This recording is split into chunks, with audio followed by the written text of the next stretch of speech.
मोहम्मद गौरी के आक्रमण के बाद भारत में मुस्लिम शासक की शुरुआत हुई। लोगों ने मुस्लिम शासन देखा और दिल्ली में सल्तनत की शुरुआत होती है और पहले राजवंश की शुरुआत, जिसे गुलाम वंश कहा गया। गुलाम वंश दिल्ली सल्तनत का पहला राजवंश था, जिसकी स्थापना कुतुबुद्दीन ऐबक ने 1206 ईस्वी में की थी। यह वंश 1206 से 1290 तक सत्ता में रहा और इसे तुर्की गुलामों द्वारा स्थापित किया गया था, इसलिए इसे गुलाम वंश कहा जाता है। गुलाम वंश के प्रमुख शासक कुतुबुद्दीन ऐबक 1206-1210 मूल रूप से मोहम्मद गौरी का एक गुलाम था, जिसने गौरी की मृत्यु के बाद दिल्ली में स्वतंत्र सत्ता स्थापित की। उसने खुद को सुल्तान घोषित किया और कुतुब मीनार का निर्माण शुरू कराया। 1210 में पोलो खेलते समय घोड़े से गिरकर उसकी मृत्यु हो गई।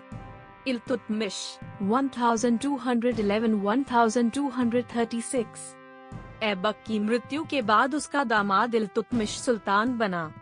उसने तुर्काने चहलगानी 40 तुर्की अमीरों का समूह बनाया। 1229 में उसे अब्बासी खलीफा द्वारा वैध सुल्तान के रूप में मान्यता मिली। उसने सिल्वर टंका और कॉपर जीतल नामक मुद्राएं जारी की। दिल्ली को अपनी राजधानी बनाया। रजिया सुल्तान 1236-1240 भारत की पहली और एकमात्र मुस्लिम महिला शासक। उसने पर्दा प्रथा को तोड़कर खुले दरबार में शासन किया। तुर्की अमीरों को यह पसंद नहीं आया और अंततः उसे हराकर मार दिया गया। गयासुद्दीन बलबन 1266-1287 उसने शासन व्यवस्था को मजबूत किया और खुद को जलालुद्दीन घोषित किया।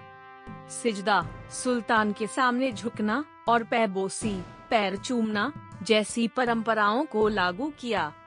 मजबूत जासूसी तंत्र बनाया और कठोर अनुशासन लागू किया। गुलाम वंश का अंत 1287 में बलबन की मृत्यु के बाद कमजोर शासकों का शासन रहा। 1290 में जलालुद्दीन फिरोज खिलजी ने इस वंश का अंत कर खिलजी वंश की स्थापना की। गुलाम वंश ने भारत में तुर्की शासन की नींव रखी और प्रशासनिक सुधारों के लिए जाना जाता है। अगर आपको हमारी पेशकश अच्छी लगी है तो आप हमारे चैनल को सब्सक्राइब करें, लाइक करना ना भूलें।